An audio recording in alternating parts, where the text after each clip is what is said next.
Hi friends, இன்றைக்கி நம்ம என்ன பார்க்க போகிறோன்னா கருவாட்டு குழம்பு தான். வாங்க பார்க்கலாம். ஃபஸ்ட்டு நம்ம ஸ்டவ் ஆன் பண்ணிக்கிட்டு கடாய் வச்சுக்கலாம். அதுக்கு தேவையான அளவு எண்ணெய் ஊற்றிக்கலாம். ஓகேவா? இப்போ எண்ணெய் ஊற்றுனதுக்கு அப்புறம் நல்லா எண்ணெய் காயட்டும். அதோட நம்ம நல்லா காஞ்சதுக்கப்புறம் போட்டு தான் அந்த வெந்தயமும் நல்லா பொரியும். பார்த்திங்கன்னா 1 ஸ்பூன் வெந்தயம் எடுத்திருக்கேன், அதையும் போட்டுக்கலாம். அதோட அந்த வெந்தயம் பார்த்திங்கன்னா நல்லா பொன்னிறமாக பொரியணும். நல்லா பொரிஞ்சு வரட்டும். பார்த்திங்கன்னா நான் ஒரு சின்ன வெங்காயம், ஒரு 15 வெங்காயம் தோல் நீக்கிட்டு நல்லா நச்சு வச்சுருக்கேன். அதையும் சேர்த்து நல்லா பொன்னிறமாக வதக்கிக்கலாம். அதோட பார்த்திங்கன்னா 4 பூண்டு, முழு பூண்டு, அதையும் தோல் நீக்கிக்கிட்டு நச்சு வச்சுருக்கேன். அதையும் அதோட சேர்த்து போட்டுக்கலாம். எதுக்காக நான் வெங்காயமும் பூண்டையும் நச்சு வச்சுருக்கேன்னா, அப்போ தான் கருவாட்டு குழம்புக்கு பார்த்திங்கன்னா நல்ல வாசமாக இருக்கும். அதுக்காக தான். இதையும் சேர்த்து ரெண்டுத்தையும் சேர்த்து நல்லா பொன்னிறமாக வதக்கிக்கணும். ஓகேவா? நல்லா வதங்கட்டும். அதுக்கப்புறம் பார்த்திங்கன்னா 2 இனுக்கு கருவேப்பிலை தேவையான அளவு, அதுவும் நல்லா வதங்கட்டும். வதங்கினதுக்கப்புறம் பார்த்திங்கன்னா நான் ஒரு தக்காளி, பெரிய தக்காளி எடுத்திருக்கேன். அதையும் அதில் நல்லா போட்டு வதக்கிக்கலாம்.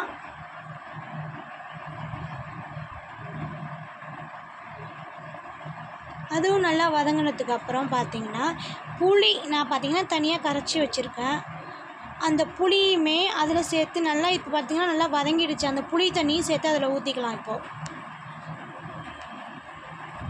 எங்கள் வீடு பார்த்திங்கன்னா கொஞ்சம் நாங்கள் குழம்பு வந்து அதிகமாக தான் வைக்கணும். நாங்கள் பார்த்திங்கன்னா ஜாயிண்ட் ஃபேமிலி. ஓகேவா?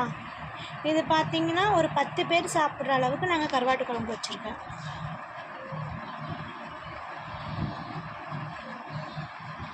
அதோட இப்போ நம்ம வந்து காரத்துக்கு ஏற்ப மிளகாத்தூள் போட்டுக்கலாம். எங்கள் வீட்டில் பார்த்திங்கன்னா 4 ஸ்பூன் வந்து நான் மிளகாத்தூள் போட்டுறேன். இதில்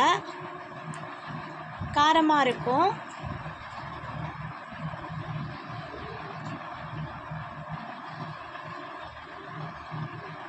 அதோட இப்போ சேர்த்து நல்லா மிக்ஸ் பண்ணிக்கலாம். அந்த குழம்போட நல்லா மிக்ஸ் பண்ணிக்கலாம்.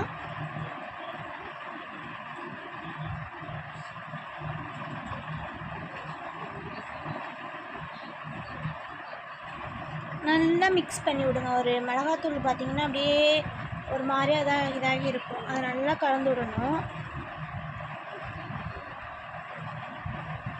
கலந்து விட்டதுக்கப்புறம் பார்த்திங்கன்னா தேவையான அளவு உப்பு. கருவாட்டு குழம்புல வந்து என்றைக்கும் பார்த்திங்கன்னா உப்பு வந்து கம்மியாக தான் போடணும், அதிகமாக போடக்கூடாது. ஏன்னா ஆல்ரெடி பார்த்திங்கன்னா கருவாட்டில் உப்பு அதிகமாக இருக்கும். அதனால் கம்மியாக உப்பு போட்டுங்க கருவாட்டு குழம்புல. ஓகேவா? இப்போ பார்த்திங்கன்னா ஒரு மூடி போட்டு மூடி வச்சுக்குவோம். நல்லா கொதி வந்ததுக்கப்புறம் நம்ம காய்கறி போட்டுக்கலாம். இப்போ நான் பார்த்திங்கன்னா என்னென்ன காய் எடுத்துருக்கேன்னு பார்த்திங்கன்னா கத்திரிக்காவும் முருங்கைக்காவும் தான் எடுத்துருக்கேன். அந்த 2 காய் தான். இது 2மே போட்டால் கருவாட்டு குழம்புக்கு நல்லா சூப்பராக இருக்கும். அதனால் இந்த 2 காய் நான் வச்சுருக்கேன். ஓகேவா? இதை வந்து பார்த்திங்கன்னா இப்போ நம்ம நல்லா கொதிக்கிற குழம்புலாம் நல்லா எடுத்து போட்டுக்கலாம். அதை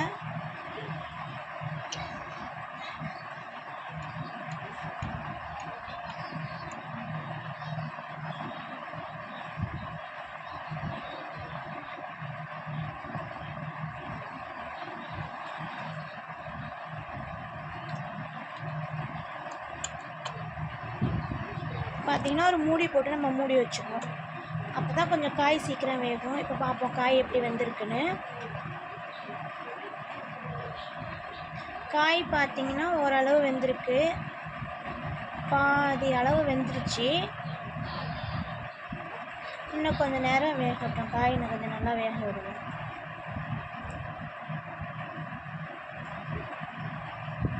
மூடி போட்டு மூடி வச்சிடணும். பார்த்திங்கன்னா காய் வந்துட்டான்னு பார்க்கலாம். ஓகே, காய் நல்லா வெந்துட்டுக்கோ. இது பார்த்திங்கன்னா என்னோடய வீட்டுக்கார் பார்த்திங்கன்னா அவர் வந்து சைவம். நாங்கள் எங்கள் வீட்டில் எல்லாருமே நான்வெஜ் சாப்பிடுவோம். அதனால இவருக்கு மட்டும் அந்த கருவாடு போடுறதுக்கு முன்னாடியே கொஞ்சம் குழம்பு எடுத்து வச்சுப்போம். அவர் பியூர் வெஜிடேரியன்ப்பா. இப்போ பார்த்திங்கன்னா நம்ம கருவாடு க்ளீன் பண்ணி வச்சுருக்கோம்ல, அந்த கருவாடை குழம்புல எடுத்து போட்டுக்கலாம்.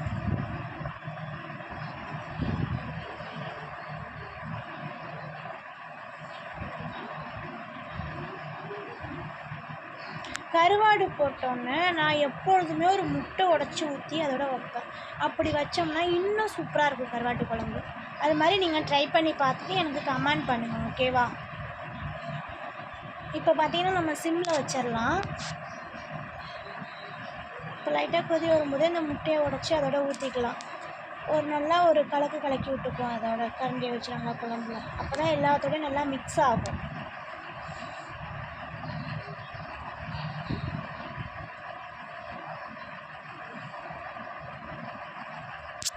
நல்லா கலக்கி விட்ருங்க.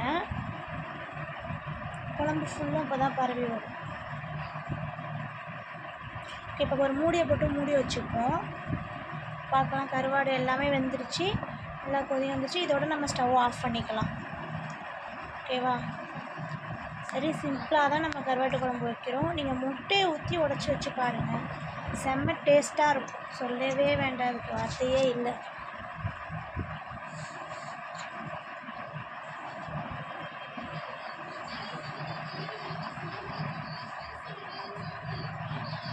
அவ்வளோதான், நம்ம கருவாட்டு குழம்பு ரெடி ஆகிடுச்சு. டேஸ்ட் பண்ணிட்டு கமெண்ட் பண்ணுங்கள், லைக் பண்ணுங்கள், சப்ஸ்கிரைப் பண்ணுங்கள்.